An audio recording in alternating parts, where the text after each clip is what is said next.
Hey everyone, meteorologist Peyton Langford here, and I'm here with a good buddy of mine from Texas A&M, Drew Davis, who is working for Hawaii News Now, and he's been covering some of the Maui wildfires. Drew, why don't you go ahead and introduce yourself? Hi, aloha, Peyton. Thanks for having me on. My name is Drew Davis, like Peyton said.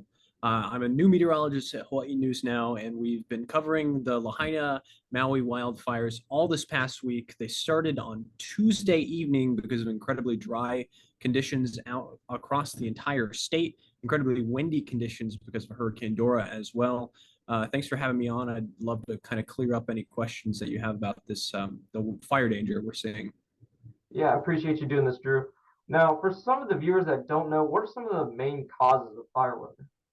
So obviously, low humidity is one of the main factors that goes into fire danger. In this case, there were three ingredients that we were seeing. We were seeing low humidity across the entire islands. Relative humidity across Maui was around 45%, around 40 to 45%, which is incredibly low for the tropics. Usually we're seeing relative humidity in the 70s or 80s and dew points in 70s, 70 degrees or nearing 80 degrees here. It's usually humid around the clock. We're seeing drought conditions across Maui. The central parts of Maui are under a level 2 out of 4 drought level right now. They're under that severe drought category. So obviously it's very, very dry there. But we also had two other factors that were playing into the system. We had Hurricane Dora south of the islands, which was an incredibly strong low pressure system. It was category 4 when it was passing directly south of the islands. And then we have the semi permanent high pressure system just north of the islands that sits around Hawaii all summer long. And those two systems were interacting as they got closer together. The wind speeds here just got incredibly strong. We were seeing wind gusts up to 80 miles per hour on the Big Island. The strongest wind gust that we saw on Wednesday was around 67 miles per hour on Maui. And of course, when you have these dry conditions and the strong winds, all of the fires that do start in the dry conditions can spread incredibly fastly. And that's what we saw in Lahaina, Maui on Tuesday, Wednesday, and still ongoing. Oh wow, that's crazy. 80 mile per hour wind gusts. Yeah, it's a little different story if we were to have something like that here.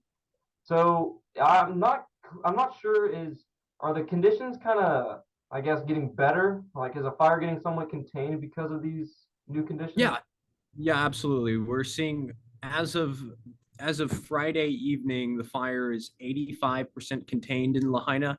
Um, and the wind speeds have decreased significantly. It is no longer as breezy and as gusty as we were seeing earlier this past week. Um, like I said, we were seeing wind gusts closer to 60, 70, 80 miles per hour. But we're back to the normal trade wind pattern that we see here during the summertime, anywhere between 15 to 20 mile per hour winds coming out of the northeast.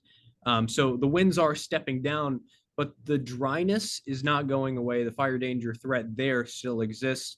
The drought still is very prevalent across Maui, and really there's not much rain in the forecast that could change the dry conditions we're seeing here. Hmm. So remind me, what was the main cause of the fire? I'm sure it had many different causes. Of course, you mentioned the ingredients, but I feel like I've seen things about like lightning or volcanic activity causing it. So what exactly was the main cause? So the direct cause of the fires on Maui are still under investigation. There's not we don't have a direct cause as of yet. However, it's theorized that because of the strong winds, that power lines were blown down.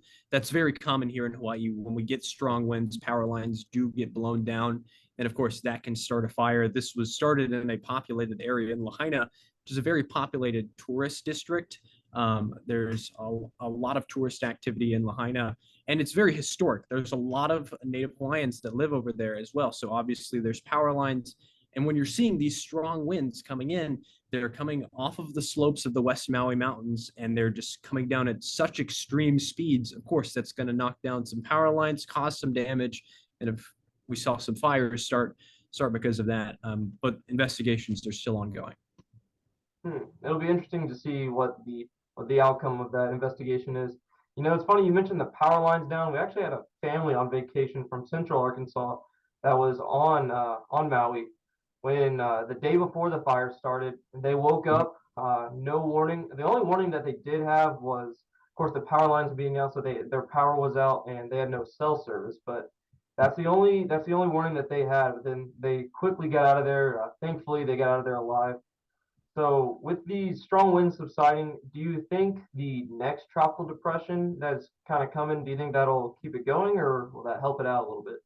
I, I I guess the it all comes down to where the next system ends up in relation to Hawaii and the high pressure system that we have. So there's a lot of activity in the Eastern Pacific right now, and Hurricane Dora was well south of the islands, but it was close enough to where it interacted with that high pressure system we have north of the islands. If something like this happens again, and it moves south of the islands and interacts with that high pressure system, of course, we could see strong winds again like this. But if it moves closer to Hawaii, if it's less.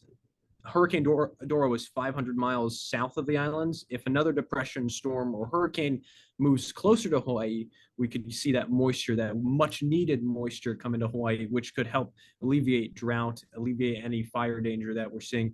It just comes down to how close the next system gets. Yeah, I think right now the current track is probably north of the islands. Is that correct? Mm-hmm. Yeah, There's the system.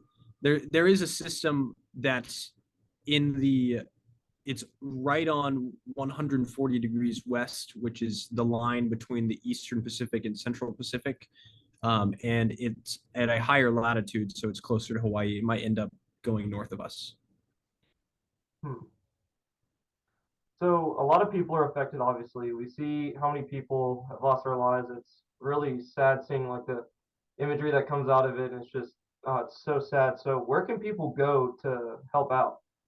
One of the places that we've been pushing here at Hawaii News Now is the Salvation Army. They've been doing a really good job of getting supplies to people in need.